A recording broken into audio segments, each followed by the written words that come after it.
اس کی بات یا تو وحی سے یعنی اشارے کے طور پر ہوتی ہے، یا پردے کے پیچھے سے، یا پھر وہ کوئی پیغمبر فرشتہ بھیجتا ہے، اور وہ اس کے حکم سے جو کچھ وہ چاہتا ہے وہی کرتا ہے، یقیناً وہ برتر اور صاحب حکمت ہے۔ قرآن کریم کا جو رسول اللہ صلی اللہ علیہ وآلہ وسلم پر جو نزول ہوا، اس کی بھی دو کیفیتیں ہیں، اس کے بارے میں ہم دیکھ لیتے ہیں، اور ساتھ ہی بنی اسرائیل کی جو صورت ہے اس میں 105 آیت میں جو بیان ہے اس کو ہم دیکھتے ہیں کہ ہم نے اس قرآن کو حق کے ساتھ نازل کیا ہے، اور یہ حق کے ساتھ نازل ہوا ہے۔ تو یہاں پہ جو دو کیفیتیں ہیں وہ کیا ہیں؟ انزال اور تنزیل، دونوں کی معنی ہے بامانی اتارنا، ٹھیک ہے۔ تو اس کا معنی یہی ہے کہ جس طرح سے قرآن کریم کا انزالہ، ینزل، انزالہ، یہ سارے جو ورڈز ہیں یہ قرآن کریم میں یوز ہوئے ہیں، تو میننگز کیا ہیں؟ یعنی کہ کوئی ایسا فعل جو دفتن یا پھر ایک دم سے کر دینا ہوتا ہے، ٹھیک ہے، یا پھر تدریجن، اہتمام سے، توجہ سے یا محنت سے اتارا گیا ہو۔ چنانچہ قرآن کریم کی جو اصلی شان تنزیلی ہے وہ اصلی شان ہے اس کی، یعنی اس کو تدریجن اس کو جو ہے نازل کیا گیا، یعنی رفتہ رفتہ اور تھوڑا تھوڑا کر کے، اور رسول اللہ صلی اللہ علیہ وآلہ وسلم پر نزول کے طریقے سے یہ چیز نازل ہوئی ہے، اور ہم اسے یہی بولتے ہیں کہ نزول ہوا قرآن کریم کا۔ اور یہ چیز جو ہے ہمیں لیلۃ القدر میں اور لیلۃ مبارکہ کے نام سے بھی ہم لوگ پڑھ چکے ہیں اس کو قرآن کریم میں، جب ہم تلاوت کرتے ہیں سورہ قدر میں اور سورہ دخان میں، ٹھیک ہے۔ تو تنزیل کا ورڈ بھی آتا ہے اور انزال کا بھی ورڈ آتا ہے، تو دونوں ہی ورڈ جو ہیں وہ قرآن کریم کے لیے بالکل جو ہے اپروپریٹ ہے۔ تو تنزیل کی حکمت کو ہم دیکھتے ہیں، یعنی تنزیل کا مطلب ہے کہ تھوڑا تھوڑا، گریجولی جو نازل ہوا، ٹھیک ہے۔ اس کی حکمت کیا ہے؟ یہ تھوڑا تھوڑا کر کے نازل کیوں کیا گیا، ایک ہی بار میں یہ کیوں نازل نہ کر دیا گیا؟ تو اس میں دو حکمتیں بھی بیان ہوئی ہیں، یعنی ایک تو یہ کہ شاید اس کا تحمل لوگ نہیں کر سکتے، چنانچہ لوگوں کے تحمل کی خاطر اللہ پاک نے تھوڑا تھوڑا کر کے نازل کیا۔ اور ریزن کیا ہے؟ تاکہ وہ اس کو سمجھیں، اس پہ غور کریں۔ سورہ بنی اسرائیل کی آیت نمبر 106 میں جس طرح سے بیان ہوا ہے، اور ہم نے قرآن کو ٹکڑوں ٹکڑوں میں منقسم کر دیا تاکہ آپ تھوڑا تھوڑا کر کے اور وقفہ وقفہ سے لوگوں کو سناتے رہیں، اور ہم نے اسے بتدریج اتارا۔ تو اس کی جو حکمت ہے اس کو سمجھنے کے لیے ہم بارش کی مثال بھی لے سکتے ہیں، یعنی دونوں مثالیں ہیں۔ بارش ایک تو یا تو موسلا دھار ہو رہی ہوتی ہے، یا وہ جو تھوڑی تھوڑی کر کے ہوتی ہے، اور دونوں کے فوائد جو ہیں وہ بھی ڈفرینٹ ہیں۔ یعنی جو موسلا دھار بارش ہے اوبویسلی وہ ایک بار برس کے اس کا پانی جو ہے وہ اسی ٹائم جو یوٹیلائز ہونا ہوگا وہ ہو جائے گا، لیکن جو تدریجن ہو رہی ہوگی وہ اوبویسلی وہ پینیٹریٹ کرے گی، نیچے جائے گی، مٹی میں بھی، پودوں کو بھی سرایت کرے گی، ٹھیک ہے۔ تو سورہ فرقان میں بھی ایک جو ہے آیت ہے، اس کو بھی ہم دیکھ لیتے ہیں۔ آیت نمبر اس کی آپ 32 دیکھ سکتے ہیں اور 33۔ منکرین کہتے ہیں کہ اس شخص پر سارا قرآن ایک ہی وقت میں کیوں نہ اتار دیا گیا؟ ہاں، ایسا اس لیے کیا گیا ہے کہ اس کو ہم اچھی طرح آپ صلی اللہ علیہ وآلہ وسلم کے ذہن نشین کرتے رہیں، اور اس کو ہم نے بغرض ترتیل تھوڑا تھوڑا کر کے اتارا ہے۔ اور اس میں یہ بھی مصلحت ہے کہ جب کبھی وہ آپ کے سامنے کوئی نرالی بات یا عجیب سوال لے کر آئے، اس کا ٹھیک جواب بر وقت ہم آپ کو دے دیا، اور بہترین طریقے سے یہ بات کھول دی، ٹھیک ہے۔ اس سے مجھے پورا آئیڈیا ہے کہ آپ کو ایک چیز بہت اچھے سے انڈرسٹینڈ ہو گئی ہوگی۔ قرآن کریم کا جو زمانہ نزول ہے اور عرض نزول ہے، اس کے بارے میں ہم دیکھتے ہیں کہ جو زمانہ نزول ہے وہ 610 سے 623 ہجری تک، یعنی کہ ٹوٹل اس کے جو 22 برس ہیں اس پر یہ مشتمل ہے۔ قرآن کریم جو گریجولی نزول ہوتا رہا قرآن کریم کا، اور ہم تک پہنچتا رہا رسول اللہ صلی اللہ علیہ وآلہ وسلم کے تھرو۔ تو امریکی حساب سے اگر دیکھیں گے تو یہ 23 برس بنیں گے، 40 عام الفیل سے 40 سال، ٹھیک ہے۔ تو جو 12 سال قبل ہجرت ہے اور 11 ہجری سال جو ہے، یہ مل کر کتنے بنتے ہیں؟ یہ 23 قمری سال بنیں گے، جس کے دوران قرآن کریم تنزیل ہوا، تھوڑا تھوڑا کر کے نازل ہوا۔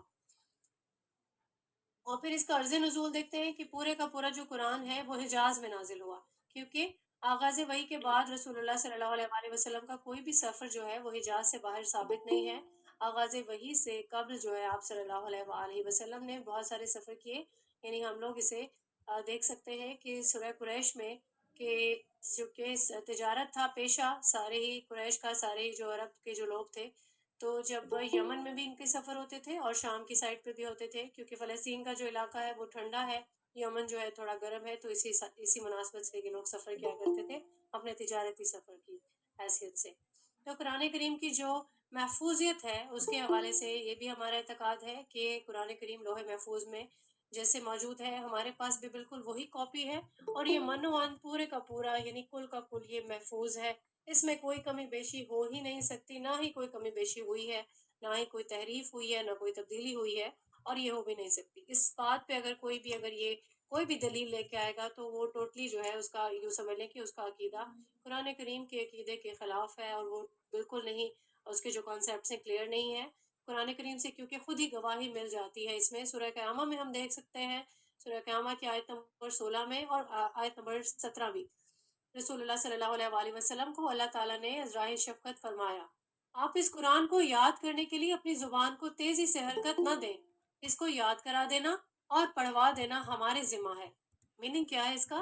آپ صلی اللہ علیہ وآلہ وسلم کوئی بھی مشقت نہیں جھیلیں، یہ ذمہ داری ہماری ہے کہ ہم اسے آپ صلی اللہ علیہ وآلہ وسلم کے سینہ مبارک کے اندر جمع کر دیں گے اور اس کی ترتیب قائم کر دیں گے، اس کو پڑھوا دیں گے، ٹھیک ہے؟ تو یہ چیز جو ہے بہت ہی شفقت سے اللہ پاک نے اپنے رسول اللہ صلی اللہ علیہ وآلہ وسلم کو فرمائی کہ اس کے لیے آپ کو ٹینشن لینے کی کوئی بھی ضرورت نہیں ہے۔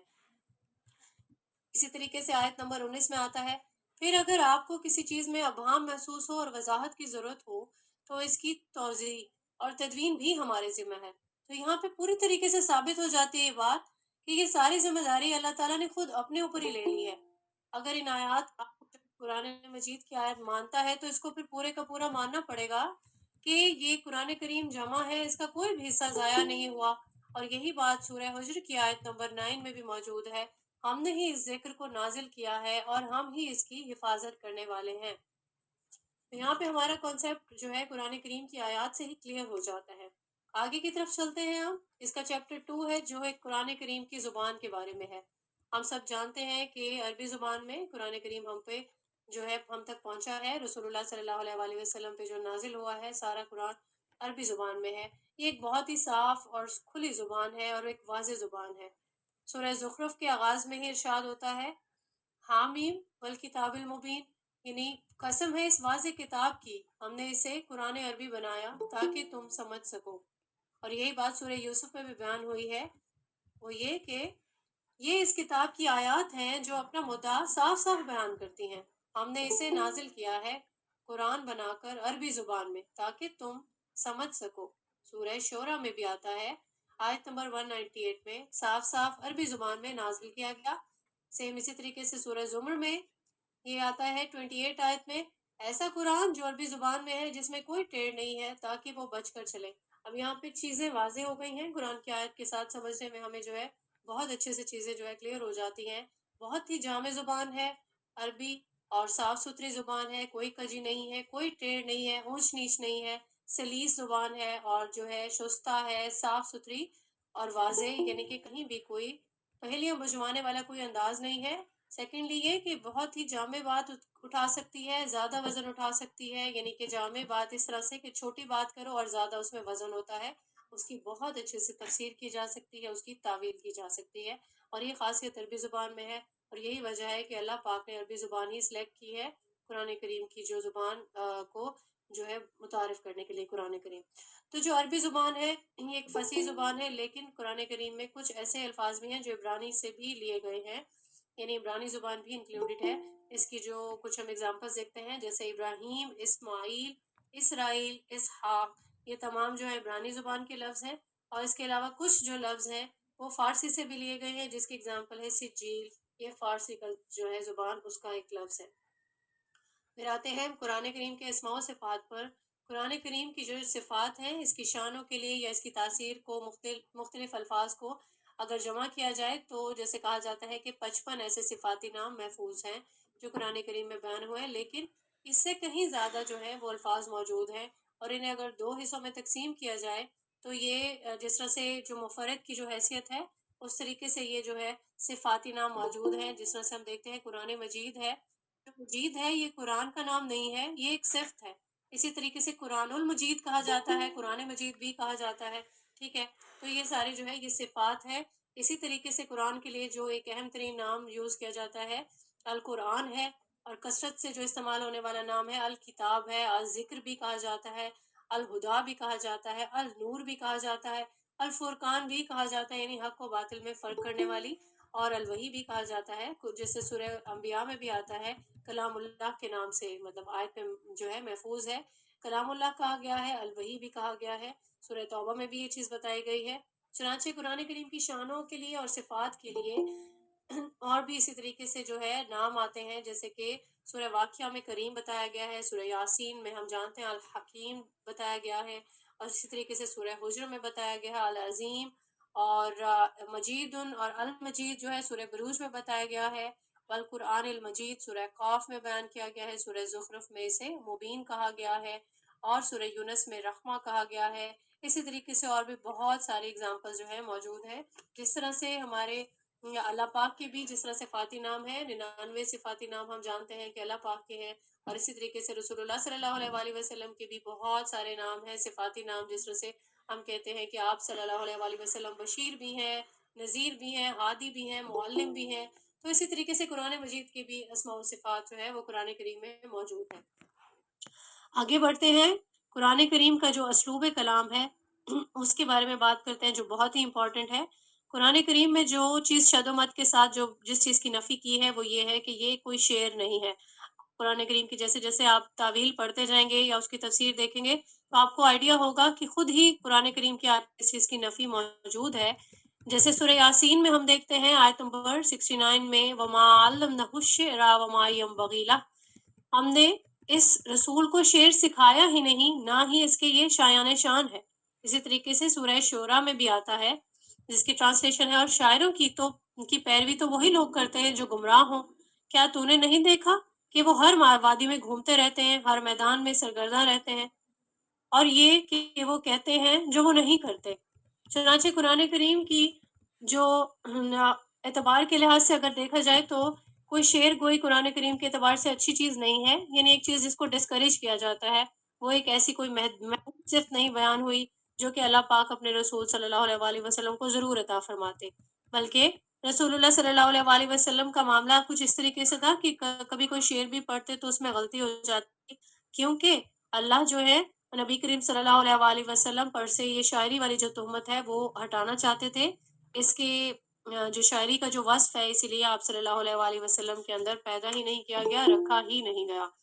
اور یہ کہ واقعتاً آپ صلی اللہ علیہ وآلہ وسلم کو بھی کوئی خاص شعر و شاعری سے جو ہے وہ کوئی خاص دلچسپی نہیں تھی، اور ہم سبھی جانتے ہیں کہ جو عرب کے جو لوگ تھے وہ بہت زیادہ اس میں اپنا ذوق رکھتے تھے۔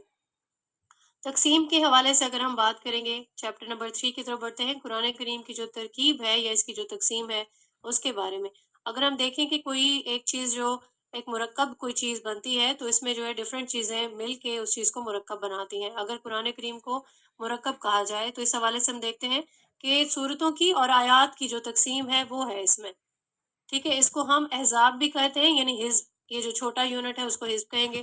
اگر ہم کسی عام چیز کا جیسے کوئی کسی کتاب کا ہم تصور لیتے ہیں تو چیپٹرز ہوتے ہیں، ٹھیک ہے، لیکن قرآن کریم کی اصطلاحات میں کوئی بھی ایسا جو ہے چیپٹر والی جو چیز ہے وہ نہیں ہے موجود، یعنی ایسی ویسے تو اس کی کوئی مشابہت قرآن کریم کی کسی کتاب سے بنتی نہیں ہے، لیکن اگر ہم اس کی ترکیب کے بارے میں سمجھنا بھی چاہیں تو ہم سوچ سکتے ہیں کہ کوئی اگر بہت بڑے بڑے جس طرح سے شعراء ہوتے ہیں تو وہ کیا کرتے ہیں، اپنا سارا کتابی کلام ایک دیوان کی صورت میں جمع کرتے ہیں، یعنی ہم اس کا جو پورا مجموعہ ہوتا ہے اس کو ہم کہہ سکتے ہیں کہ یہ دیوان ہے۔ تو قرآن کریم کے مقابلے میں اگر ہم کوئی ایسی کسی کتاب کا اگر ہم کرنا چاہیں یا اس کو سمجھنے کے لیے تو ہم دیوان کو اگر اس کے کمپیریزن میں لیں تو ہم دیکھتے ہیں کہ دیوان میں کیا ہوتے ہیں، قصائد ہوتے ہیں، ٹھیک ہے، اس میں غزلیں، نظمیں، اس طرح کی چیزیں ہوتی ہیں۔ تو قرآن کریم میں کیا چیزیں ہیں، قرآن کریم سورتوں پر مشتمل ہے، ٹھیک ہے، اور اگر کسی کتاب میں کوئی نثر کی کوئی کتاب ہوگی تو وہ جملوں پر مشتمل ہوگی، ٹھیک ہے، کوئی نظم ہوگی تو اس میں شعر ہوں گے۔ اگر قرآن کریم میں یہ اصطلاحات ہم دیکھیں کمپیریزن کرنے کے لیے یا اس کو سمجھنے کے لیے تو اصطلاح میں جو چیز ہے وہ ہمارے پاس پہلا یونٹ جو ہے وہ سورت ہے، ٹھیک ہے، دوسرا جو یونٹ آتا ہے وہ آیت ہے، یعنی آیت ہے سب سے ایک چھوٹا یونٹ یہ بالکل چھوٹی بھی ہو سکتی ہے، کچھ آیات بڑی بھی ہو سکتی ہیں، تو جو ابتدائی اکائی ہے اس کے لیے ہم آیت کا لفظ جو ہے وہ لیتے ہیں۔ آیت کے معنی کیا ہوتے ہیں، آیت کے معنی ہے نشانی، یعنی قرآن کریم کے جو علم و حکمت ہے اللہ تعالیٰ کی اس کی یہ نشانی ہے، چھوٹی سے چھوٹی آیت بھی اللہ پاک کی نشانی ہے۔ اور آیت کا جو لفظ ہے قرآن کریم میں بہت سارے معنی میں استعمال بھی ہوا ہے، اور آیات آفاقی ہوتی ہیں، آیات انفسی ہوتی ہیں، اسی طرح سے کائنات میں بھی اللہ تعالیٰ کی بہت ساری نشانیاں موجود ہیں. کائنات کی ہر چیز میں اللہ تعالیٰ کی قدرت ہے، اللہ پاک کا جو علم ہے اور اس کی جو اللہ کی حکمت ہے اس چیز کی یہ گواہی دیتی ہیں ساری نشانیاں. تو گویا ہر شے ایک نشانی ہے.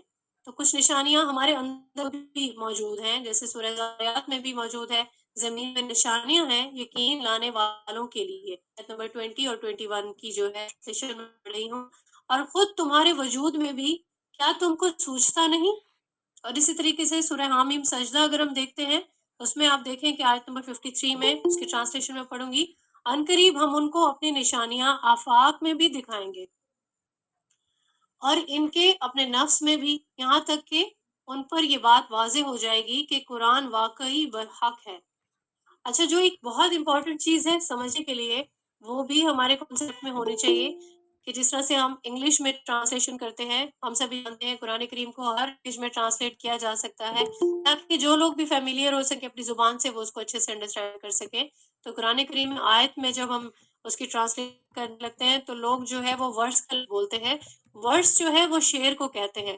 قرآن کریم میں ہم نے ابھی پڑھا کہ نہ تو کوئی شعر ہے، نہ مصرے ہیں، نہ کوئی جملے ہیں. ایون ڈسکریج گیا ہے رسول اللہ صلی اللہ علیہ وآلہ وسلم سے، شاعری والی تہمت بھی ہٹائی گئی ہے. ٹھیک ہے، تو کبھی بھی ہم آیت کے لیے ورڈس کا ورڈ یوز نہیں کریں گے، اس کو ہم آیت ہی کہیں گے. بھلے ہم انگلش میں کر رہے ہوں اس کی ٹرانسلیشن، بھلے ہم کچھ بھی بول رہے ہوں، ہم آیت کو آیت ہی کہیں گے. ٹھیک ہے، آیات کی جو تھوڑی سی ہم اس کی بھی ہم دیکھ لیتے ہیں کہ کچھ آیات بہت طویل بھی ہوتی ہیں. لائک آیت الکرسی کو ہم دیکھتے ہیں، بہت ایک جو ہے لمبی آیت ہے، 10 جملے تقریباً اس میں بنتے ہیں. ٹھیک ہے، ایک لمبی آیت بھی ہو سکتی ہے اور اسی طریقے سے چھوٹی آیات بھی ہیں، جیسے حروف مقطعات ہیں، الف لام میم ہم دیکھتے ہیں، اور حامیم ہم دیکھتے ہیں، یہ بھی آیت ہے. ان کو آیت کے طور پہ ہی لیں گے تو یوں سمجھ لیں کہ چھوٹی سے چھوٹی آیت بھی یہ جو ہے اس کو ہم آیت ہی کنسیڈر کرتے ہیں. ایون ان کو ہم اکٹھا بھی نہیں پڑھ سکتے کیونکہ یہ یوں سمجھ لیں کہ یہ حروف تہجی ہیں، جیسے حروف تہجی کے الفاظ کو الگ الگ پڑھتے ہیں. یہی وجہ ہے کہ ان کو علیحدہ علیحدہ پڑھا جاتا ہے، اور یہی وجہ ہے کہ ان کو ہم حروف مقطعات کہا جاتا ہے. ان کو تو یہ توڑ توڑ کر پڑھے جانے والے لفظ ہیں. ان کے معنی کی بھی ڈیپتھ میں نہیں جانا ہے، اس کے بارے میں بھی ہم جانتے ہیں کہ کوئی اس کے جو ہے الفاظ کی ان کے پڑھنے میں حکمت ہے اللہ تعالیٰ کی، لیکن اس میں جو ہے اللہ تعالیٰ نے کوئی نہ کوئی اس میں حکمت پوشیدہ ضرور رکھی ہے، لیکن ہم اس کی ڈیپتھ میں نہیں جائیں گے، اس کو ہم ثواب کے طور پہ ضرور پڑھتے جائیں گے. پھر اس کے بعد دیکھتے ہیں آیات کی تقسیم کے بارے میں. ہم دیکھتے ہیں کہ آیات جو ہیں وہ 6000 سے زائد ہیں. ہم سبھی لوگ اس کے بارے میں جانتے ہیں کہ 6000 سے زائد ہیں، لیکن کیونکہ اس کی تقسیم کے لیے سبھی کے کانسیپٹ جو ہے وہ ویری کر سکتے ہیں، تو اختلاف اس بات کا آتا ہے کہ کچھ لوگ کہتے ہیں کم و بیش اس کی 6216 آیت ہے، بعض کے نزدیک جو ہے 6000 اس کی 236 کے نزدیک اس کی جو آیات ہے، اور کچھ کہتے ہیں کہ 6666 جو ہے اس کی آیات ہے. اس کا جو ہے ریزن کیا ہے؟ ریزن یہ ہے، اس میں جو ہے بسم اللہ کا فرق آ جاتا ہے. کبھی کبھار جو ہے کچھ جو ہے جو اس کی تقسیم کرنے کے لیے کچھ لوگوں نے بسم اللہ کو انکلیوڈ کیا، اور قرآن کریم میں ہم جانتے ہیں کہ جس طرح سے 114 صورتوں کی تعداد ہے تو 113 بار تو بسم اللہ آئی ہے، اور صرف سورۃ توبہ ہے ایسی سورت جس کے شروع میں بسم اللہ نہیں آتی. تو یہ ریزن صرف جو تھوڑا بہت اس میں ڈفرینس آ رہا ہے وہ یہی فرق آتا ہے کہ ایک بسم اللہ کچھ میں انکلیوڈ ہوئی ہے. ٹھیک ہے، کچھ کی کنٹریبیوشن انہوں نے بسم اللہ کی اپنی آیات کی تقسیم میں کیا ہے اور کچھ نے نہیں کیا. تو اس فرق کی ہم اس میں جو ہے اختلاف کی طرف ہم نہیں جائیں گے، نہ ہی آیات کی تقسیم کے بارے میں، بلکہ ہم اس کی تقسیم اس طرح سے دیکھتے ہیں کہ صحابہ کے دور میں قرآن کریم کی تقسیم کس طرح سے ہوئی تھی، اس کو جو ہے ہم کیا کہیں گے اس کے بارے میں ہم دیکھتے ہیں کہ ایک تقسیم جو دور صحابہ سے ملتی ہے وہ 7 کی تقسیم ہے. ہم اکثر قرآن کریم کی جب تلاوت کر رہے ہوتے ہیں نیچے ہم دیکھتے ہیں منزل ایک ورڈ لکھا ہوا آ رہا ہوتا ہے نا، یعنی پہلی منزل، دوسری منزل. ٹھیک ہے، تو کچھ لوگ اس سے فیملیئر ہوں گے. ہم دیکھتے ہیں کہ اس کی ہسٹری کیا تھی. جو یہ صورتوں کی جو گروپنگ ہے اس کو احزاب کہتے ہیں، یعنی حزب کا ورڈ ملتا ہے نا حدیث سے. ٹھیک ہے، تو ہر شخص جو ہے اس دور میں اپنے لیے تلاوت کی جو ایک مقدار ہے اس کو معین کر لیتا تھا. تو اتنی مقدار میں وہ ڈیسائیڈ کرتا تھا کہ میں ہر روز اس کو جو ہے تلاوت کروں گا قرآن کریم کے اتنے حصے کو. یہ دور ہے اس وقت جب حضرت عمر بن خطاب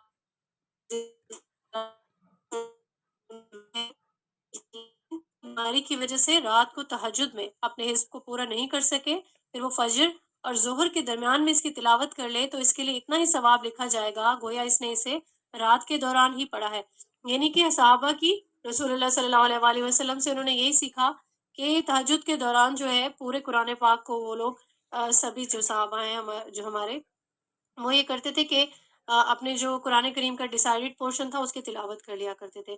اگر کوئی اس دوران نہیں پڑھتا، ہو سکتا ہے کہ کبھی وہ بہت کوئی ٹائرڈ ہو، کوئی بیماری کی وجہ سے نہیں اس کو پورا پڑھ سکا، ٹھیک ہے، تہجد میں نہیں جاگ سکا، یا کچھ بھی کوئی بھی ریزن ہو سکتی ہے، تو وہ کیا کرتے ہیں، وہ پھر اس جو حصہ ان کا پینڈنگ ہوتا ہے، جو ریمیننگ پورشن ہوتا ہے، وہ دن میں پڑھ لیا کرتے تھے، تو اللہ تعالیٰ اس کے لیے اتنا ہی ثواب لکھتے تھے، یعنی جو چیزوں نہیں جو پڑھ سکتا تھا ان کے لیے۔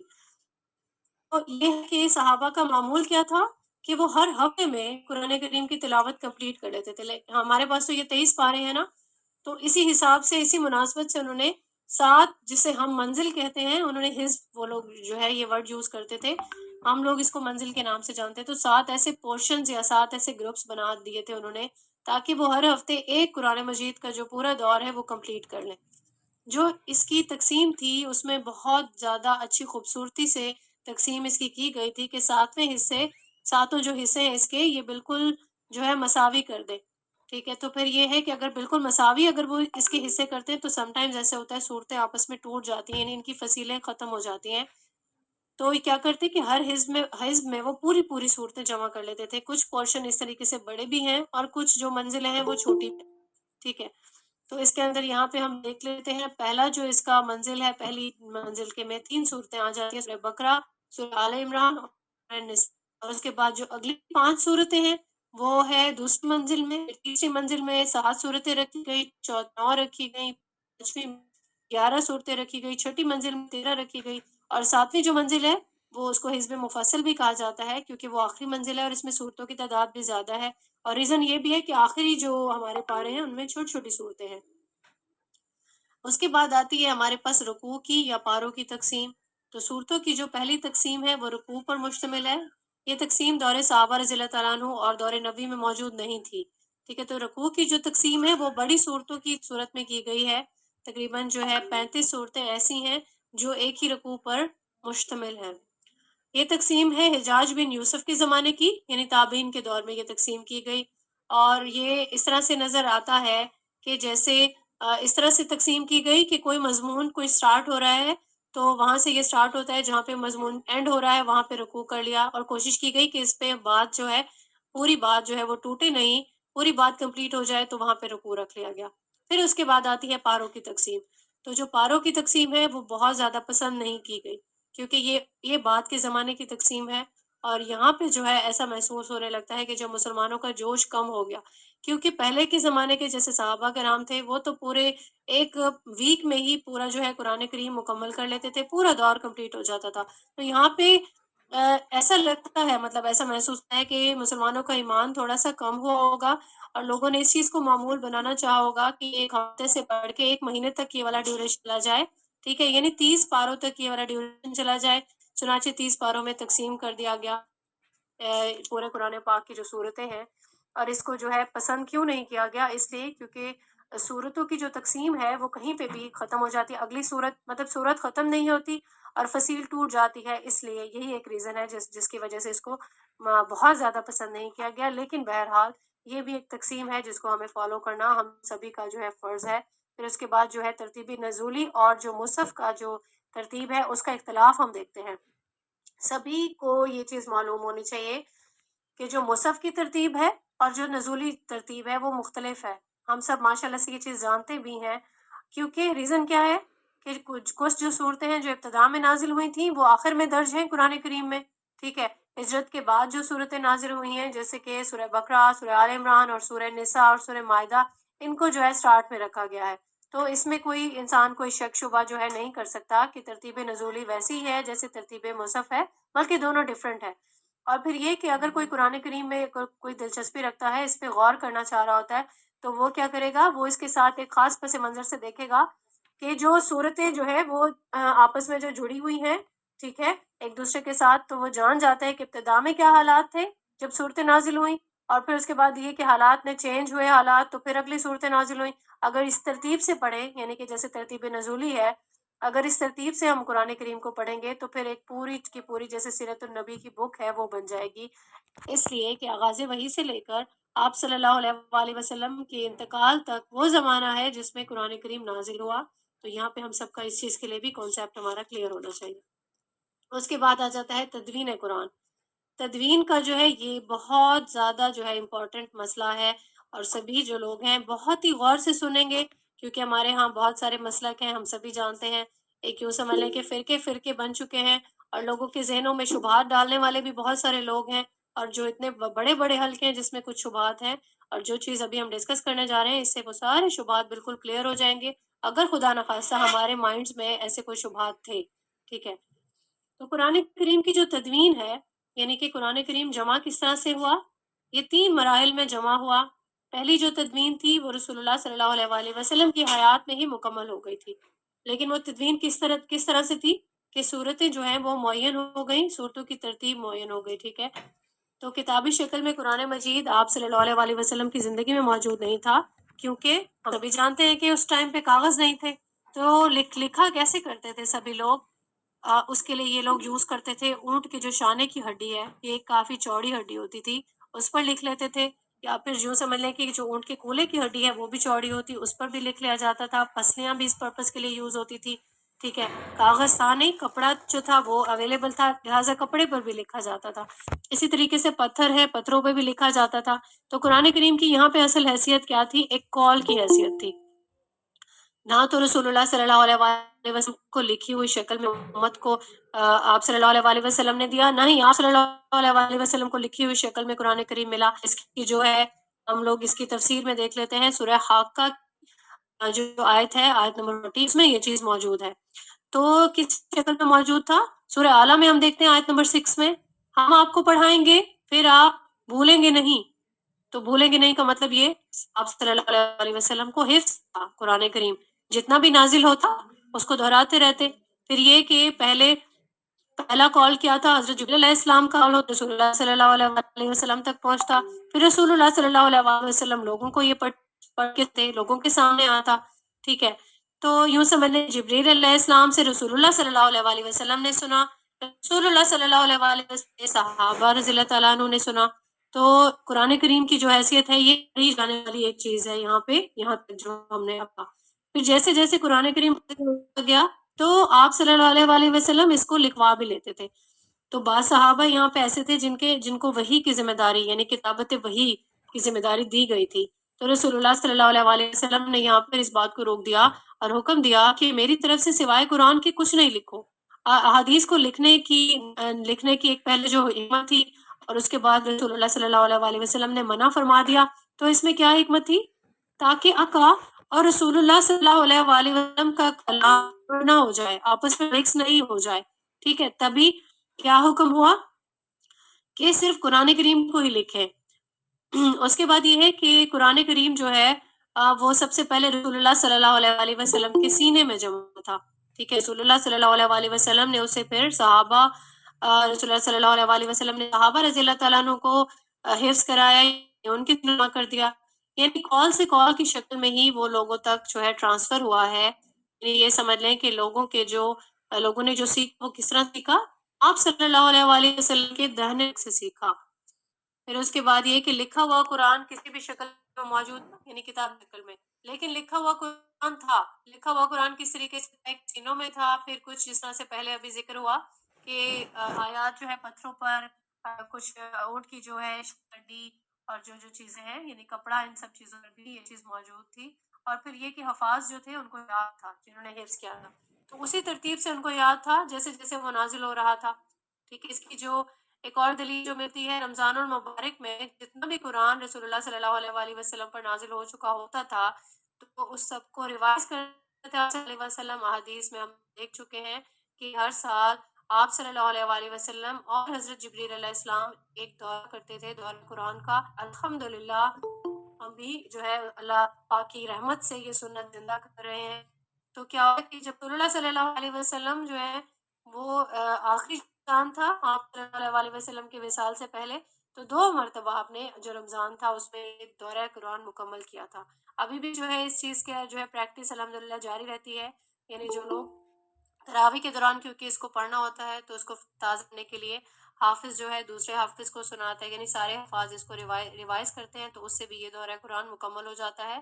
تو جب تک حافظ کا تعلق ہے اس کو جو ہے ریوائز کرنے سے وہ چیز فریش ہو جاتی ہے۔ اس کے بعد ہے تدوین قرآن کا دوسرا مرحلہ۔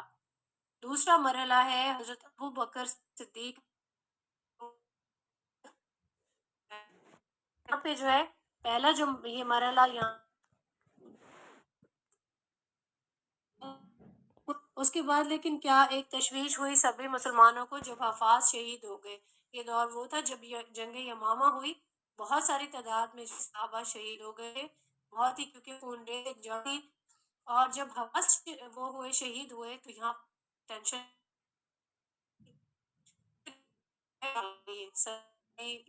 تاکہ اسے مستفید ہو جائے، کہ بہت سارے حفاظ شہید ہو گئے تھے۔ تو یہ خیال جو ہے سب سے پہلے کس کے ذہن میں آیا؟ حضرت عمر فاروق رضی اللہ تعالیٰ عنہ کے دل میں آیا۔ پھر انہوں نے یہ چیز ڈسکس کی، فرمایا کہ رسول اللہ صلی اللہ علیہ وسلم نے جو کام اپنے ہاتھ سے نہیں کیا وہ میں کس طرح سے کروں۔ لیکن اس کے بعد جو ہے پاک نے ان کے سینے کو بھی کشادہ کیا، اور نے جو ہے میل کی ذمہ حضرت زید بن ثابت پر ڈالی، جو آپ صلی اللہ علیہ وسلم کے زمانے میں کاتب وحی تھے۔ ان چیزوں حضرت بکر صدیق ان کی پریکٹس میں تھی لکھنے والا کام۔ چنانچہ یہاں پر ایک کمیٹی تشکیل ہوئی، خاص تھے جو پہلے بھی کتابت کرتے تھے وحی کی، ٹھیک ہے، تو ان سب کو جمع کیا گیا، اور پھر ان میں حضرت زید بن ثابت رضی اللہ عنہ تھے، وہ بہت معروف تھے اور وہ بھی موجود تھے۔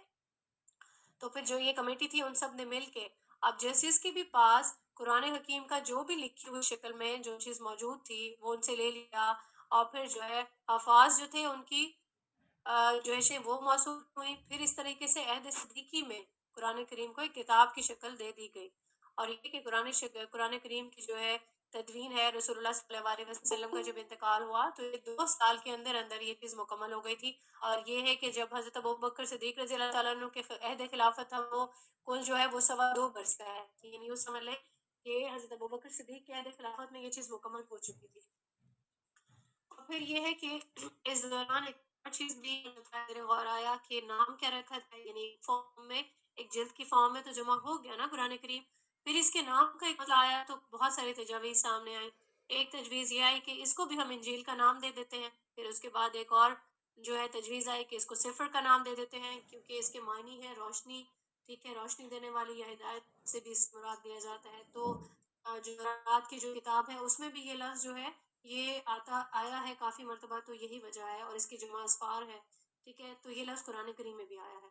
پھر اس کے بعد حضرت عبداللہ بن مسعود رضی اللہ تعالیٰ عنہ نے ایک تجویز پیش کی کہ اس کا مصحف ہونا چاہیے، کہ ان کا حفظہ آنا جانا ہوتا تھا تو وہاں کے لوگ بھی ایک کتاب استعمال کرتے تھے اور اسے وہ مصحف کہتے تھے، ٹھیک ہے، تو مصحف کے جو لفظ ہے اس پر اجماع ہو گیا۔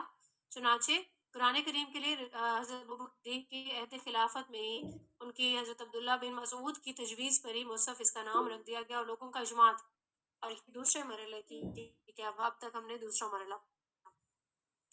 پھر ایک چیز آئی، یہ چیز سامنے آئی، اس طرح سے تلاوت کرتے تھے سبھی لوگ، تو جیسے حدیث میں آتا ہے کہ قرآن کریم 7 حروف پڑھا، عربوں کی جو زبان لیکن وہ مختلف ہے، الفاظ کا جو لہجہ ہے وہ بھی مختلف ہے، کوئی بھی بولی ہو تو اس میں جو ہے لہجے اور الفاظ ہو جائے، یہاں تک سبھی لوگوں کو اجازت تھی کہ سب لوگ جو ہے وہ اپنے لہجے کے اندر اندر قرآن کریم کو پڑھ لیا کریں، تاکہ کوئی مشقت کی ضرورت کسی کو پڑے اور اپنے لہجے نہیں بدلے۔ پھر یہ ہے کہ جہاں پہ سب لوگ مختلف لہجے سے سبھی لوگ پڑھنے لگے تو لفظی فرق آنے لگے۔ آپ کو سبھی جانتے ہیں کہ پہلے قرآن کریم یہ اعراب کے ساتھ تو نہیں ہوتا نا، تو کچھ لفظی فرق آنے لگے تھے، وہ لہجوں کی ریزن بھی ہو سکتی ہے، ٹھیک ہے، اور جو ہے لفظوں کی جو ہے پروناؤنس کرنے کی، یہ سارے جو ریزنز ہیں ان کی وجہ سے۔ تو یہ حضرت عثمان رضی اللہ تعالیٰ عنہ کا دور خلافت جب آیا تو ان کے زمانے تک پہنچتے پہنچتے کیا ہوا کہ مختلف جو لہجوں میں قرآن کریم پڑھنے لگے لوگ، تو ایک اگر قرآن کریم پڑھ رہا ہوتا دوسرا کہتا ہے یہ غلط پڑھ رہا ہے، اس طرح سے نہیں ہے، میں زیادہ صحیح پڑھ رہا ہوں، تو پھر کیا ہوتا، ایک جذبات کی وجہ سے قوم جو ہے تلواریں تک نکال لیتی تھی اس بات سے، کیونکہ یہ محبت قرآن کریم کی obviously، تو اس طرح سے یہ ہے کہ اندیشہ ہونے لگا کہ جو ہے فتنہ پھیلے گا، تو قرآن کریم کا ایک ٹیکسٹ ایسا ہونا چاہیے جس پہ پوری امت جو ہے وہ جمع ہو جائے، ٹھیک ہے، یعنی امت کو جمع کرنے والی جو چیز وہ قرآن کریم ہی ہے، تو اس میں انتشار نہیں ہونا چاہیے۔ چنانچہ حضرت عثمان رضی اللہ تعالیٰ عنہ نے صحابہ کرام سے رضی اللہ تعالیٰ عنہ سے مشورہ کیا کہ قرآن کریم کا ایک ٹیکسٹ تیار کیا جائے جس کو انہوں نے رسم کا ورڈ یوز کیا، جیسے ہم رسم الخط کا استعمال کرتے ہیں نا، یعنی ہم حروف تہجی میں پڑھے ہوتے ہیں الف بے تھے، لیکن عربی میں اگر ہم پڑھیں گے تو ہم الف با اس طرح سے پڑھیں، اس کو پھر اسی طریقے سے رسم الخط کا جو ہے نام دیا جاتا ہے۔ تو حضرت عثمان رضی اللہ تعالیٰ عنہ نے رسم الخط اور ایک ٹیکسٹ پر قرآن کریم کو جمع کیا۔ اب یہ پوری ترتیب سبھی لوگوں کو یاد ہونی چاہیے۔ کیا ہوا، تدوین کس طریقے سے ہوئی؟ آپ صلی اللہ علیہ وآلہ وسلم کے زمانے میں اس کو جمع کر لیا گیا، اور پھر یہ کہ تب تک سب کو حفظ تھا۔ دوسرا مرحلہ کیا ہوا کہ پریشانی ہوئی کہ بہت سارے حافظ جو ہیں، حفاظ جو ہیں وہ شہید ہو گئے ہیں، تو ایک جو ہے تشویش پیدا ہوئی کہ قرآن کریم بھول نہیں جائے کہ کسی کو اس میں کوئی فرق نہیں آ جائے کچھ بھی، تو یہاں پہ جمع کرنے کے لیے کتاب کی فارم میں جو جمع کیا جائے وہ حضرت ابوبکر کا رضی اللہ تعالیٰ عنہ کا عہد خلافت تھا۔ اس کے بعد لہجے میں تبدیلی آنے لگی، تو یہ ڈر تھا کہ کہیں جو چیز کلام الہی جس طرح سے ہے اس میں کوئی فرق نہیں آ جائے پڑھنے کے تلاوت کے معاملے میں۔ پھر یہ جو ہے حضرت عمر عثمان رضی اللہ عنہ تھا، اس زمانے میں یہ چیز ترتیب دی گئی۔ تو یہ ہے پھر کیا ہوا کہ ایک قرآن کریم کا ٹیکسٹ تیار ہوا، اور پھر جو ہے قرآن کی جو رسم الخط تھا وہ معین ہوا، اور جو ہے ایک ٹیکسٹ پر جو ہے رسم عثمانی کے مطابق جو ہے وہ قرآن کریم کو لکھا گیا۔ اب بہت ساری جلدیں جو ہے، یہ بھی بہت بڑا کا نام ہے، بہت ساری جلدیں تیار کی گئیں، کچھ روایت کے مطابق 5 جلدیں تیار کی گئیں، اور کچھ میں جو ہے 7 جلدیں تیار کی آفیشیل ورژن کے طور پر۔ پھر اس کے بعد مدینے میں رکھا گیا، پھر کچھ جو نقلیں ہیں وہ مکہ میں بھیجی گئیں، ٹھیک ہے، اور اس کے بعد کیا ہے دمشق میں، یمن، بحرین میں، اور اس کے بعد جو بصرہ ہے وہاں پہ بھیجی گئی۔ کچھ جو جلدیں ہیں جیسے کہ مدینہ میں بھی موجود ہے، اور اس کے علاوہ ترکی میں، تاشقند میں، اور اس کو مصاحف عثمان کہا جاتا ہے۔ کیوں کہا جاتا ہے؟ کیونکہ حضرت عثمان رضی اللہ تعالیٰ عنہ نے یہ تیار کروائے تھے۔ اب یہ ہے کہ ہمارے اگر کوئی گمراہ تصورات جو پیدا کیے گئے ہیں اس سے بالکل ہمارا جو کانسیپٹس ہیں یہاں پہ بالکل کلیئر ہو جاتے ہیں، کیونکہ گمراہ کن جو تاثر ہیں وہ کیا ہیں اس کے بارے میں بھی ہم دیکھ لیتے ہیں۔ وہ یہ کہ حضرت عثمان رضی اللہ تعالیٰ عنہ کے بارے میں کہا جائے کہ آیات قرآن کو سب سے پہلے انہوں نے جمع کیا، تو یہ بات جو ہے قرآن کریم سے اعتماد کو دینے والی ہے۔ اس طرح کا کوئی کانسیپٹ ہمارا نہیں ہونا چاہیے، کیونکہ اگر ایسا ہوا ہوتا تو رسول اللہ صلی اللہ علیہ وآلہ وسلم کے انتقال کے، یوں سمجھ لیں کہ ان کے انتقال کے 24 برس بعد جو ہے یہ والا جو دور تھا، یہ عہد اس خلافت جو ہے حضرت عثمان کا وہ شروع ہوا تھا۔ تو اس طرح سے لوگ شک کر سکتے ہیں، شکوک و شبہات پیدا ہو سکتے ہیں، ہمارا اس معاملے میں کانسیپٹ بالکل کلیئر ہونا چاہیے۔ انشاءاللہ جس طریقے سے بیان کیا ہے تو آپ سبھی لوگوں کا اس پہ جو ہے بالکل اتفاق بھی ہوگا، اور آپ کا یہ کانسیپٹ کلیئر ہو گیا ہوگا۔ پھر ہم دیکھتے ہیں قرآن کریم کا جو موضوع ہے وہ کیا ہے۔ تو سمجھ والی بات کیا ہے کہ یہ قرآن کریم کا موضوع انسانیت ہے، ٹھیک، انسان کے بارے میں ہے، انسان کی اناٹمی یا اس کی فزیولوجی کے بارے میں نہیں، کہ انسان کی ہدایت کے لیے ہے۔ تو ہدایت کا جو لفظ ہے قرآن کے لیے وہ بنیادی حیثیت رکھتا ہے، جیسے سورہ بقرہ کے شروع میں ہی آ جاتا ہے ہدی للمتقین، پھر اس کے وسط میں بھی آتا ہے ہدی للناس، یعنی ایسا نہیں ہے کہ ہم یہ کہیں قرآن کریم مسلمانوں کے لیے آیا، یہ پوری نوع انسانی کی ہدایت ہے، پورے ہر انسان کے لیے، ٹھیک ہے۔ سورہ یونس میں آتا ہے ہدی و رحمۃ للمؤمنین، اور سورہ لقمان میں بھی آتا ہے، ٹھیک ہے۔ اسی طریقے سے سورہ بقرہ 97 میں بھی، سورہ نمل میں بھی، ٹھیک ہے، ہدی و بشریٰ، اور اسی طریقے سے قرآن کریم میں بہت جگہ پر آپ کو ہدایت کا ورڈ یہاں پہ یوز ہوگا، اور آپ اس کو دیکھیں۔ تو انسانی علم کے حوالے سے ہم دیکھیں گے تو انسان کو جو علم ہے اس کے 2 گوشے ہیں، علم انسانی 2 گوشوں پر ہے، یعنی ایک تو یہ ہے کہ مادی دنیا کا علم، اور یہ ہے مادی حقائق کا علم جو حواس کے ذریعے حاصل ہوتا ہے۔ حواس کیا ہوتے ہیں ہم سبھی جانتے ہیں، دیکھنا، سننا، چکھنا، چھونا، سونگنا، یہ سارے ہمارے حواس خمسہ ہیں، اور یہ اللہ تعالیٰ کی جو ہے صلاحیتیں ہیں جن میں سے کچھ جو ہے معلومات ہمیں حاصل ہوتی ہیں اگر کوئی، تو ہم اس کو کیا کرتے ہیں، انہیں ہم اسٹور کر لیتے ہیں، ٹھیک ہے، اسٹور کر لیتے ہیں۔ پھر اس حوالے سے کوئی اور ہمیں معلومات حاصل ہوتی ہیں تو ہم اس کو بھی اسٹور کر لیتے ہیں، اور پھر یہ ہوتا ہے کہ اس کو جو ہے مائنڈ ہمارا جو ہے پروسیس کرتا ہے، اور پھر اس کے ساتھ کوئی نہ کوئی ریزلٹ نکال لیتا ہے۔ پھر اس طریقے سے انسان کا جو علم ہے یہ رفتہ رفتہ بڑھتا چلا جاتا ہے، ہم یہ بالکل نہیں کہہ سکتے کہ اس کی کوئی لمٹ ہے، یہ کہاں تک جائے گا اس کی کوئی نہیں ہے۔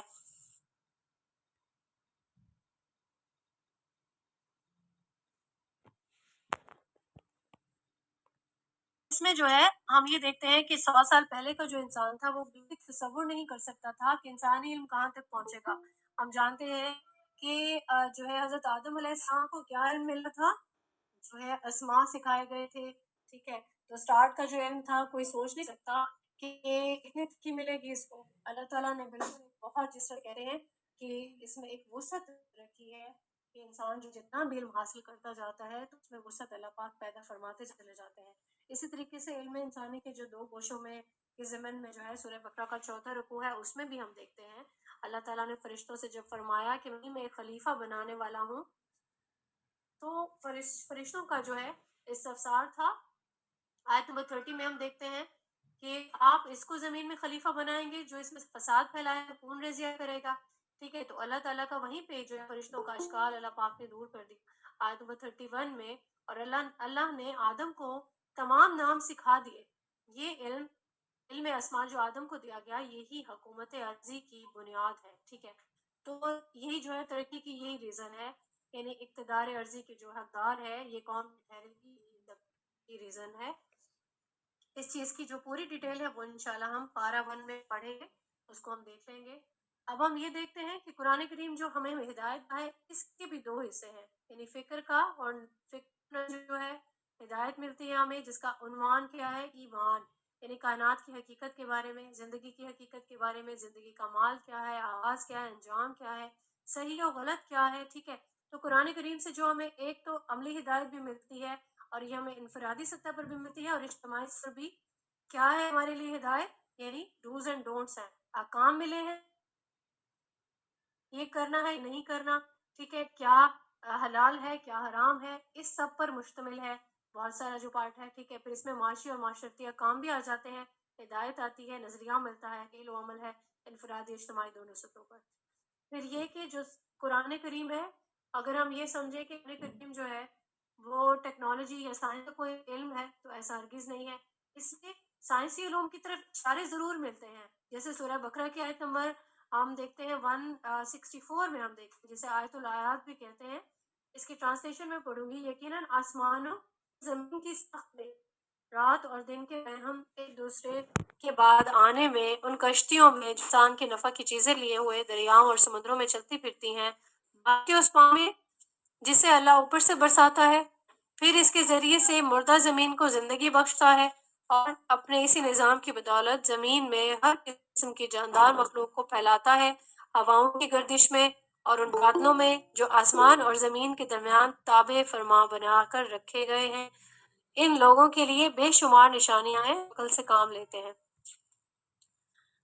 اور اس کی ہم دیکھتے ہیں کہ سورہ سجدہ کی جو آخری آیت سے پہلے والی آیت میں بھی ہم دیکھ لیتے ہیں کہ اس میں بھی کچھ اس طرح کی نشانی موجود ہے کہ ہم دکھاتے چلے جائیں گے اپنی نشانیاں آفاق میں بھی اور خود ان کی جانوں میں بھی، یہاں تک کہ یہ بات پورا نکھر کر ان کے سامنے واضح ہو جائے۔ یہ قرآن ہی حق ہے۔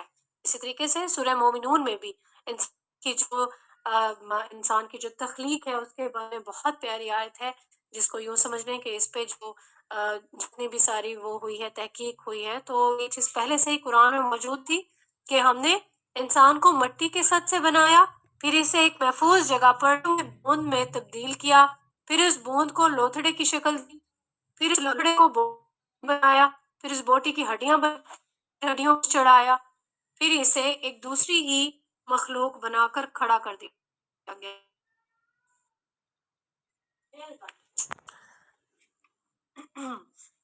کریں گے کہ انسان کی فطرت میں جو حقائق موجود ہیں، ٹھیک ہے، اس کی جو قرآن کریم کا جو اسلوب استدلال ہے، یعنی کہ وہ منطقی نہیں ہے، فطری ہے، فطرت پر جو ہے مشتمل ہے۔ اور اس سے جو ہے اس کے پیش نظر ہم یہ دیکھ سکتے ہیں کہ جو کچھ حقائق موجود ہیں ان کا ہے یہاں پر۔ تو قرآن کریم میں جو آیات کی جو تقسیم ہے، اس تقسیم میں 2 چیزیں آتی ہیں، اس میں حکم بھی آتے ہیں اور متشابہ بھی آتے ہیں۔ تو جو آیت محکمات ہیں وہ ہیں یہاں پہ، اور کچھ متشابہ ہیں۔ تو متشابہ کے پیچھے نہیں پڑ جانا، جیسے کہ ہمیں پتہ چلتا ہے جیسے قرآن کریم کی آیات ہے کہ وہ لوگ جن کے دلوں میں کجی ہے وہ متشابہ آیت کے پیچھے پڑ جاتے ہیں، انہی کی غور و فکر کے میں، انہی کی کھوج میں، انہی کی خرید میں لگے رہتے ہیں، ان کی نیت ہی فتنہ اٹھانے کی ہے، اور وہ بھی ہیں جو اس کا اصل معنی جاننا چاہتے ہیں۔ تو یہ ہے کہ عالم کی میں نے آیت پڑھی ہے، آیت نمبر 7 سے اس کو دیکھ سکتے ہیں۔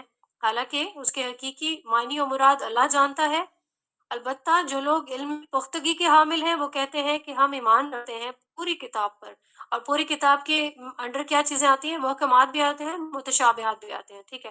اس کی ٹرانسلیشن میں ہے یہ سب ہمارے رب کی طرف سے ہے، چنانچہ یہ نصیحت جو ہے، لیکن یہ نصیحت حاصل نہیں کرتے مگر وہی جو ہوش مند ہے۔ تو اللہ تعالیٰ جو ہے ہمیں مندوں اور ہوش مندوں میں جو ہے شامل کر، آمین ثم آمین۔ حکم اور متشابہ کا فرق ہے، حکم جو ہے وہ قطعی ہوتا ہے، اس میں اونچ نیچ نہیں ہو سکتی، یعنی اگر کسی اللہ تعالیٰ نے یہ کہہ دیا کہ یہ حلال ہے تو ہمیں اس کو حلال ماننا ہے۔ اگر اللہ پاک نے فرمایا کہ یہ حرام ہے تو ہم اس حرام مانیں گے۔ اللہ کو جو پسند ہے وہ ہمارے سامنے وہ بالکل کلیئر ہونا چاہیے کہ اللہ کا یہ پسندیدہ ہے، ناپسند ہے اسے ہم چھوڑیں گے، ٹھیک ہے۔ تو یہ چیزیں محکمات میں یہ چیزیں آتی ہیں۔ پھر اس کے بعد جو دائمی متشابہات ہیں اس میں جیسے عالم غیب ہے، عالم برزخ ہے، آخرت ہے، ٹھیک ہے، ملائکہ کا عالم ہے، یہ ساری چیزیں وہ حقیقتیں ہیں جو ہمارے علم سے اوجھل ہیں۔ تو ہمیں اسے بہت اچھے سے، بہت کلیئر چیزیں ہمیں یہ چیزیں نہیں بتائیں گی، لیکن ان کا علم دیا گیا ہے۔ تو ایسا نہیں ہو سکتا کہ پورے کی پوری چیزیں ہماری بھی کانسیپٹ جو ہیں وہ اس معاملے میں کلیئر ہو جائیں۔ یہ سمجھ لیں کہ جب ہماری اس عالم میں آنکھ کھلے گی تو ہمیں پتہ چلے گا کہ اصل حقیقت کیا ہے، یعنی ہمارے سامنے یوں سمجھ لیں ایک خاکہ تو بیان کیا گیا ہے جس سے ہمیں پتہ چلتا ہے کہ ان سب چیزوں کی حقیقت ہے۔ اس کے بعد آ جاتا ہے تفسیر کا اور تعویل کا فرق۔ تو تفسیر اور تعویل دونوں الفاظ جو ہیں وہ قرآن کریم میں آئے ہیں۔ تفسیر کا جو لفظ ہے وہ قرآن کریم میں آیا ہے سورہ فرقان میں، اور یہ تفسیر کا مطلب کیا ہے؟ ٹھیک ہے، ٹھیک بات اور بہتر طریقے سے جو بات ہے وہ کھول دیتے ہیں، اس طرح سے قرآن کریم میں یہ چیز بیان ہوئی ہے۔ جبکہ تعویل کا جو ورڈ ہے وہ 17 بار آیا ہے، یا تو جو ہے جو تفسیر ہے یہ نکلا ہے صفر سے نکلا ہے، یعنی اس کا اگر روٹ ورڈ دیکھیں گے اس کا مطلب کیا ہے؟ اس کا مطلب ہے جرنی، اور اس کا یہ بھی مطلب ہے کہ یہ روشنی ہے، یہ کتاب ہے، ٹھیک ہے، یا پھر کسی چیز کو کھول دینا، واضح کر دینا، شے کو روشن کر دینا۔ اگر ہم تعویل کو دیکھیں تو مجموعی کلام تعویل سے کیا مراد ہے؟ ٹھیک ہے، تو زیادہ جو اچھا اور مستعمل ورڈ نہیں سمجھا جاتا ہے، یعنی یہ کہہ سکتے ہیں جیسے ہم کہتے ہیں کہ ہم نے فلاں آیت کی تفسیر کی، تو حدیث جو ورڈ آتا ہے وہ تعویل آتا ہے۔ اس میں جس طرح سے یہ ورڈ آتا ہے، حضرت عبداللہ بن عباس رضی اللہ تعالیٰ عنہ نے جو ہے ان سے یہ راوی ہیں اس حدیث کے کہ اے اللہ اس نوجوان کو دین کا فہم اور جو ہے تفقہ عطا فرما اور تعویل کا علم عطا فرما، چنانچہ کلام کی اصل حقیقت، اصل مراد، اصل مطلوب جو ہے وہ اس چیز کو پا لینا، تاکہ انسان اصل مقصود تک پہنچ جائے۔ اسے کیا کہیں گے؟ اسے تعویل کہیں گے۔ اسی طریقے سے تعویل کے زمین میں ہم دیکھتے ہیں کہ قرآن کریم کی جو آیات ہیں اس میں تعویلیں ہیں اور تعویلیں خاص بھی ہیں۔ یہاں پہ دو مرحلے ہمیشہ قرآن کریم کی آیت کی تفسیر پڑھ رہے ہوتے ہیں، تو ہم دیکھ رہے ہوتے ہیں کہ اس آیت کی تعویل خاص میں بھی ہم اس کا نظریہ دیکھیں گے، اور تعویل عام میں اس کا کیا نظریہ ہے وہ بھی دیکھیں گے۔ تو قرآن کریم جو ہے ویسے تو ایک خاص تناظر میں اس کی جو ہے نازل ہوا ہے، ہم جانتے ہیں کی سرزمین پہ نازل ہوا ہے، تو قرآن کا یہ شان ہے، یہ ہمارے مائنڈ میں ہمیشہ رہتا ہے۔ ہم جانتے ہیں کہ یہ آیات کب نازل ہوئیں، کیا ریزنز تھیں، جو ہے کیا حالات تھے، میں جب تبدیلی آئی تو کیسی آیات میں وہ نازل ہوئیں۔ ان آیات کے خاقان لوگ تھے، ٹھیک ہے، اہل مکہ کے عقائد ہیں، ان کی رسمیں ریتیں ہیں، پھر ان کے نظریات ہیں، ان کی دلچسپیاں ہیں، یہ ساری چیزیں تو کسی خاص تناظر میں رکھ کے ہم دیکھیں گے تو ہم جانتے ہیں کہ وہ تعویل خاص کہلائے گی۔ لیکن جب یہ اس آیت کے ہم مفہوم کرنے کی کوشش کریں گے کہ یہ چیزیں ہماری زندگی میں کیسے امپلیمنٹ ہوتی ہیں، ٹھیک ہے، تو اس کو ہم تعویل سمجھیں۔ تو دونوں طریقے سے اس کی تعویل جو ہے سمجھنا ہمارے لیے بہت ضروری ہوتا ہے۔ پھر اس کی ایک چیز آ جاتی ہے اس کا غور و فکر کرنا، جس کو تذکر اور تدبر کرتے ہیں، یعنی ہم ذکر بھی کریں گے پھر اس پہ غور و فکر کریں گے، کیوں کریں گے ہم؟ تاکہ ہم اسے ہدایت اخذ کریں، ہدایت لیں۔ ایسا ہی نہیں ہے کہ صرف ہم پڑھ لیں اور اس کو ہسٹری کی سمجھ لیں۔ جب تک ہم ہدایت نہیں لیں گے تو اس کا مطلب ہے کہ ہم قرآن کریم کا جو حق ہے وہ ادا نہیں کر رہے ہیں۔ اللہ تعالیٰ ہم سب کو جو ہے قرآن کریم کا جو اصل جو لفظ ہے، یعنی ہدایت جو ہے وہ سمجھنے کی توفیق عنایت فرمائیں، آمین ثم آمین۔ اس کے جو ہے ایک چیپٹر ہے قرآن کریم کا اور صاحب قرآن صلی اللہ علیہ وآلہ وسلم کا باہمی تعلق۔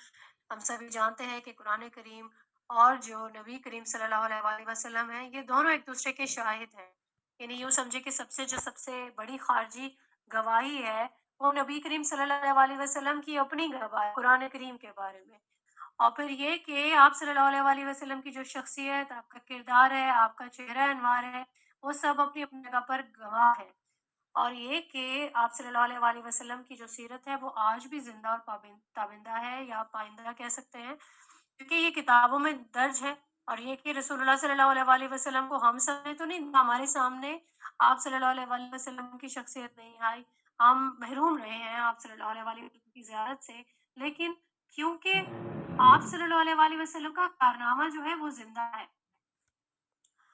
کیونکہ یہ اتنا بڑا اور اتنا عظیم انقلاب رسول اللہ صلی اللہ علیہ وسلم نے برپا کیا، ٹھیک ہے، تو سب سے جو یوں سمجھ لیں کہ سب سے بڑے جو گواہ ہیں ایک دوسرے کے، وہ رسول اللہ صلی اللہ علیہ وسلم اور قرآن کریم خود ہیں، اور رسول صلی اللہ علیہ وسلم کی جو پوری سیرت ہے وہ خود اس چیز کا بہت بڑا ثبوت ہے، اور سورہ بینہ میں ہم اس کی جو ہے دیکھتے ہیں، اس ویریفائی کر سکتے ہیں، آیت نمبر 1 سے، اہل کتاب میں سے جن لوگوں نے کفر کیا اور مشرک باز آنے والے نہ تھے یہاں تک کہ ان کے پاس بینہ آ جاتی، ٹھیک ہے، بینہ کسے کہتے ہیں؟ اور روشنی کو، آیت نمبر 3 میں آتا ہے، ایک رسول اللہ صلی اللہ علیہ وسلم، ایک رسول اللہ کی جانب سے جو پاک صحیفے پڑھ کر سناتا ہے جس میں بالکل راست اور درست تحریریں لکھی ہوئی ہوں۔ اس کے بعد جو ہے ہم دیکھ لیتے ہیں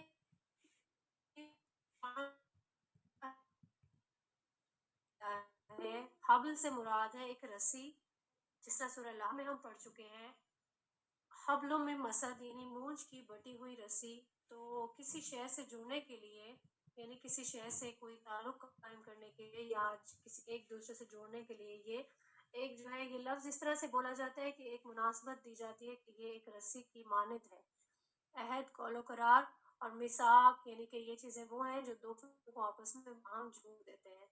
قرآن مجید میں اہل ایمان سے بیان کیا گیا ہے، فرمایا گیا ہے وَاعْتَصِمُوا بِحَبْلِ اللَّهِ جَمِيعًا، یعنی یہ سورہ آل عمران کی 3 آیت ہے، اللہ کی رسی کو مضبوطی سے پکڑ لو سب مل کر۔ تو حبل اللہ کیا ہے؟ قرآن کریم میں اس کی صراحت موجود نہیں ہے، احادیث میں ہم یہ صراحت دیکھ سکتے ہیں کہ جس طرح صحیح میں بھی ایک حدیث موجود ہے کہ آگاہ رہو، میں تمہارے مابین 2 خزانے چھوڑے جا رہا ہوں، ان میں سے ایک اللہ کی کتاب ہے، وہی حبل اللہ ہے۔ تو قرآن کریم کو رسی کس اعتبار سے کہا گیا ہے؟ ہم اس کے بارے میں دیکھتے ہیں، اس کے 2 پہلو ہو سکتے ہیں، ایک تو یہ کہ بندہ اس رسی کے ذریعے تعالیٰ سے جوڑتا ہے، یہ ہمیں اللہ سے جوڑنے والی ہے۔ آپ اللہ سے تعلق کے لیے، اللہ سے کیا تعلق ہو سکتا ہے؟ اس کے 2 کنڈیشن ہو سکتے ہیں، تعلق مع اللہ اور تقرب اللہ۔ دونوں اصطلاحیں کیا ہیں؟ اللہ تعالیٰ کے ساتھ تعلق کے لیے ہیں۔ تعلق کے معنی کیا ہے؟ لٹک جانا، یعنی الگ ہے، لٹکی ہوئی کو کہتے ہیں۔ تو تعلق مع اللہ کا مطلب ہے، اس کا مفہوم کیا ہے؟ اللہ لٹک جانا، چمٹ جانا، جڑ جانا۔ اسی طرح تقرب اللہ کا کیا مطلب ہے؟ اللہ سے قریب تر ہونے۔ یہ بھی حدیث میں یہ چیز بیان کی گئی ہے، حضرت عبداللہ جو ہے وہ راوی ہیں، حضرت عبداللہ بن مسعود حدیث کے راوی ہیں جو میں بیان کر رہی ہوں۔ یہ قرآن اللہ کی رسی ہے جو آسمان سے زمین تک تنی ہوئی ہے، اور اسی طریقے سے حضرت زید بن ارقم رضی اللہ تعالیٰ عنہ نے بھی ایسی ہی جو ہے روایت بیان کی ہے، یعنی اگر اللہ سے جڑنا ہے، اللہ سے تعلق قائم کرنا ہے تو اس قرآن کو مضبوطی سے تھام لو، اس سے تم اللہ سے جڑ جاؤ گے، اللہ کا قرب حاصل کرو گے۔ چنانچہ اس لیے قرآن کو حبل اللہ کہا گیا ہے۔ سب سے جو آخری بیان ہے وہ یہ ہے کہ مسلمانوں پر قرآن مجید کے حقوق کیا ہیں۔ اب تک جتنی بھی چیزیں ہم نے پڑھی، ہم نے قرآن کریم کا پورا جو تعارف ہے وہ حاصل کیا ہے۔ اب یہ کہ جو کچھ ہم پڑھ چکے ہیں، اس کا جو عملی نتیجہ ہے وہ کیا ہم پہ کوئی ذمہ داری بھی عائد ہوتی ہے قرآن کریم کے بارے میں ہم دیکھ لیتے ہیں کہ کیا ذمہ داری ہے ہماری۔ قرآن کے کچھ حقوق ہیں، اس 5 میں ڈیوائڈ کیا جا سکتا ہے۔ وہ کیا کیا حقوق ہیں جو ہمیں ادا کرنے ہیں؟ نمبر پہ آتا ہے قرآن کریم کو ایسے مانیں جیسے کہ اسے ماننے کا حق ہے، یعنی اس پر ایمان بھی لائیں اور اس کی تعظیم بھی کریں۔ دوسرا ہے اسے پڑھیں جیسے کہ اسے پڑھنے کا حق ہے، تلاوت و ترتیل آتی ہے اس میں۔ اسے سمجھیں جیسے کہ اسے سمجھنے کا حق ہے، ہم نے پڑھا کہ قرآن کریم کو تذکر اور تدبر دونوں ذکر بھی کریں اور اس پر غور و فکر بھی کریں، اور پھر یہ آتا ہے کہ اس پہ عمل کریں، جیسے کہ اسے عمل کرنے کا حق ہے، صرف تلاوت ہی نہیں کرتے رہنا، احکام کے بارے میں صرف جان پہچان ہی نہیں کرنی، بلکہ عمل بھی کرنا ہے، جو حکم ہوئے اس پہ ہم نے سر بجا لانا ہے اپنا، ٹھیک ہے، حکم جو ہے وہ ضرور ماننا ہے۔ پھر اس کے بعد آتا ہے پانچواں، قرآن کو دوسروں تک پہنچانا، اسے پھیلانا اور عام کرنا، یعنی کہ قرآن کریم کی تبلیغ کرنا۔ تو قرآن کریم کے جو حقوق ہیں، ہماری جو اصل حیثیت ہے وہ یہ ہے کہ ہم یہ حقوق ادا کریں۔ اگر ہم ان حقوق کو جو بیان ہوئے ان کو ادا نہیں کرتے، اس کا مطلب کیا ہے؟ ہم قرآن کریم کو ترک کر رہے ہیں، معاذ اللہ۔ سورہ فرقان میں رسول اللہ صلی اللہ علیہ وآلہ وسلم کی ایک فریاد جو ہے وہ نبی ہے، نمبر 30 میں دیکھ سکتے ہیں، اور پیغمبر کہے گا کہ اے میرے رب، میری قوم نے اس قرآن کو توڑ رکھا تھا۔ اگر ہم اس آیت کی تفسیر دیکھتے ہیں تو یہاں کو کافروں کو جو ہے اس کو مخاطب کیا گیا ہے، تاہم قرآن کی تصدیق نہیں کرتا، اس پہ کوئی تدبر نہیں کرتا، اس پہ اگر کوئی عمل نہیں کرتا، تلاوت نہیں کرتا، اس کی جو قرات ہے اس پہ توجہ نہیں کرتا، یعنی کہ دوسری لغویات اور حقیر چیزوں کی طرف متوجہ رہتا ہے، اس کی طرف سے اپنی توجہ ہٹا لیتا ہے، یہ تمام جو صورتیں ہیں یہ درجہ بدرجہ ہمیں اسی کیٹیگری میں شامل کر دیتی ہیں کہ ہم نے اس کو ترک کر دیا، ٹھیک ہے۔ تو بحیثیت مسلمان ہم سب پر قرآن کریم کے جو حقوق عائد ہوئے ہیں، اگر ہم انہیں ادا نہیں کر رہے تو رسول اللہ صلی اللہ علیہ وسلم کے اس قول کا اور فریاد کا اطلاق ہم پر بھی ہوگا۔ کس کا؟ کون سا قول؟ جو ہم نے ابھی پڑھا سورہ فرقان کی، کہ پیغمبر کہے گا اے میرے رب، میری قوم نے اس قرآن کو چھوڑ رکھا تھا۔ تو ہم چاہیں گے کہ رسول اللہ صلی اللہ علیہ وآلہ وسلم اللہ کی بارگاہ میں ہمارے خلاف مدعی کی حیثیت سے کھڑے ہوں؟ اسی آیت کو لے کے علامہ اقبال نے بھی ایک شعر لکھا ہے، شعر تو میں نہیں پڑھوں گی، اس کی نثر آپ کے سامنے رکھوں گی، کہ اے مسلمان، تیری ذلت اور رسوائی کا اصل سبب تو یہ ہے کہ تو قرآن سے دور ہو گیا ہے اور بے تعلق ہو گیا ہے، لیکن تو اپنی اس زبوں حالی پر الزام جو ہے وہ گردش زمانہ کو دے رہا ہے۔ ایسا ہی ہے نا، تو ہم بھی یہی کرتے ہیں، قرآن سے ہدایت سے ہم دور ہیں، لیکن ہم دوسری چیزوں کو دوش دیتے رہتے ہیں کہ یہ چیز آڑے آ گئی، یہ چیز ہو گئی، وہ چیز ہو گئی، تو یہ ہماری لیک ایکسکیوزز ہیں۔ قرآن کریم میں جو 2 مقامات آتے ہیں ایسے کہ قرآن کریم کے حقوق ادا نہ کرنے والے کو جو ہے قرآن کی تکذیب قرار دیا گیا ہے، ٹھیک ہے، یعنی قرآن کریم پر ہم ایمان رکھتے ہیں، صرف زبانی نہیں رکھنا ہے، ہم اس کی تصدیق کرنی ہے اور اس کے حقوق کی ادائیگی بھی کرنی ہے، اور اگر ہم ایسا نہیں کریں تو در حقیقت ہم قرآن کریم کو جھٹلا رہے ہیں۔ سابقہ امت ہے یہود، ہم جانتے ہیں سابقہ امتیں جو ہیں وہ ملعون ہیں، اور ہم یہود جانتے ہیں۔ سورہ جمعہ کی آیت ہے، آیت نمبر 5، اس کی آپ ٹرانسلیشن دیکھیں، بہت ہی جس طرح سے کہتے ہیں ایسے الفاظ ہیں جس پہ ہمیں بہت احتساب کرنے کی ضرورت ہے۔ ٹرانسلیشن میں پڑھوں گی، مثال ان لوگوں کی جو حامل تورات بنائے گئے، پھر انہوں نے اس ذمہ داریوں کو قبول نہ کیا، اس گدھے کی سے جو کتابوں کا بوجھ اٹھائے ہوئے ہے، بری مثال ہے قوم کی جس نے اللہ کی آیات کو جھٹلایا، اور اللہ ایسے ظالموں کو ہدایت نہیں دیتا۔ کیسی ہے یہ آیت کہ اسے پڑھنے کے بعد ہمیں اپنا احتساب کرنا چاہیے، ہمیں بھی کانپنا چاہیے، لرزنا چاہیے کہ خدا نہ خواستہ ہمارا شمار بھی ان لوگوں میں ہو جائے۔ اسی طریقے سے سورہ واقعہ کی 3 رکوع کی جو آیات ہیں، آیت نمبر 75 سے اگر آپ سٹارٹ کریں، ٹرانسلیشن میں پڑھوں گی، بس نہیں، میں قسم کھاتا ہوں تاروں کے مواقع کی، اور اگر تم سمجھو تو یہ بہت بڑی قسم ہے کہ یہ ایک بلند پایا قرآن ہے، ایک محفوظ کتاب میں ثبت، جس کو مطہرین کے سوا کوئی چھو نہیں سکتا، یہ رب العالمین کا نازل کردہ ہے۔ پھر کیا اس کلام کے ساتھ تم بے حیائی برتتے ہو، اور اس نعمت میں اپنا حصہ تم نے یہ ہے اسے جھٹلاتے ہو؟ تو اس قرآن کی جو عظمت ہے وہ یہی ہے کہ یہ ایک عظیم کتاب ہے، اور اس کے بارے میں ہماری یہ سستی کہ ناقدری کریں اس کی یا کسل مندی کریں، تو اس کا مطلب یہ ہے کہ ہم اسے جھٹلا رہے ہیں، اور ہم نے جو ہے اپنا نصیب بنا لیا اسے کہ ہم اسے تکذیب کریں اس کی۔ تو تکذیب کی کیا معنی ہے؟ تکذیب کے معنی یہ ہے کہ قرآن کریم کا انکار کیا ہے، اسے کلام نہ مانا جائے۔ تو ہمارا سب کا یہی فرض بنتا ہے کہ کلام الہی کی جو ذمہ داریاں ہیں ان کو ہم نے ادا کرنا ہے، اور اللہ تعالیٰ ہمیں جو اوپر بیان ہوا انجام ہے اس سے اللہ پاک ہمیں محفوظ رکھے کہ ہم بھی ایسے لوگوں میں شامل ہو جائیں۔ آمین ثم آمین۔ اللہ پاک جو ہے ہم سب کو قرآن کریم کے حقوق جو ہے ان کو ادا کرنے کی پوری توفیق عطا فرمائے۔ آمین ثم آمین۔ بارک اللہ لی ولکم فی القرآن الکریم ونفعني وإياكم بالآیات والذکر الحکیم۔ جزاک اللہ خیرا کثیرا وأحسن الدنیا فی الآخرہ۔